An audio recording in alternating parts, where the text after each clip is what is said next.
Hello बच्चों, let's read the question. The question is 100 gram of water is supercooled to minus 10 degrees Celsius. At this point, due to some disturbance, mechanized or otherwise, some of it suddenly freezes to ice. What will be the temperature of the resultant mixture? How much mass would freeze? ठीक है बच्चों, तो हमें यहाँ पे question के अंदर क्या दे रखा है कि 100 ग्राम वाटर है, ठीक है, तो m की वैल्यू हमें कितनी गिवन है, तो 100 ग्राम, ठीक है बच्चों। तो 100 ग्राम वाटर है और उसको सुपर कूल कर दिया जाता है कितने तक, -10 डिग्री तक, ठीक है बच्चों। तो T2 की वैल्यू कितनी हो जाएगी हमारी, -10 डिग्री सेंटीग्रेड, ठीक है बच्चों, सेल्सियस। अब देखो हमें सबसे पहले हीट रिक्वायर्ड कितनी होगी, ठीक है, तो हीट रिक्वायर्ड, और जो कि सुपर कूल करने के लिए हमें कितनी रिक्वायर्ड होगी, तो हीट रिक्वायर्ड, ठीक है बच्चों। तो हीट कितनी रिक्वायर्ड है, तो हीट निकलेगी हमारी m s डेल्टा टी से, ठीक है। s क्या होगी हमारी स्पेसिफिक हीट, और वाटर की स्पेसिफिक हीट हमें 1 कैलोरी पर ग्राम पर डिग्री सेल्सियस के अंदर दे रखी है, ठीक है बच्चों।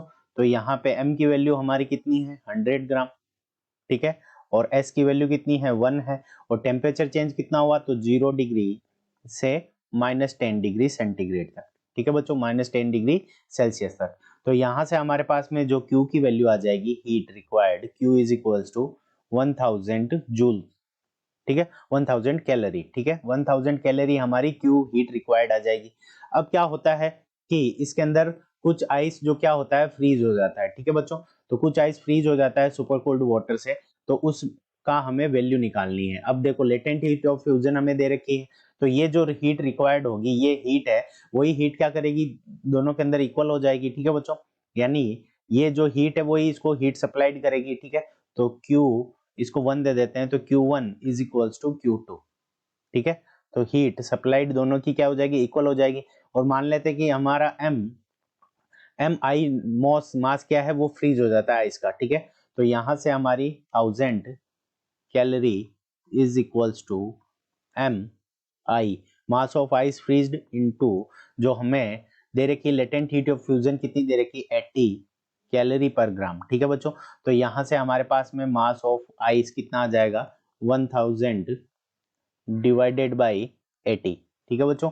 80 से डिवाइड करेंगे तो 0 से 0 कैंसिल हो जाएगा, यहाँ इसको कैंसिल करेंगे तो यहाँ पे हमारा 25 आ जाएगा, 4 से कैंसिल कर देंगे, यहाँ पे 2 आ जाएगा, तो यहाँ पे हमारे पास में 12.5 ग्राम आ जाएगा, ठीक है बच्चों।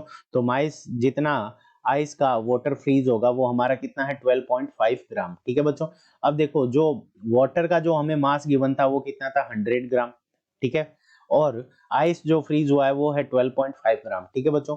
तो इसका मतलब क्या हो गया कि less amount of ice freeze हुआ है, लेस अमाउंट ऑफ आइस, ठीक है।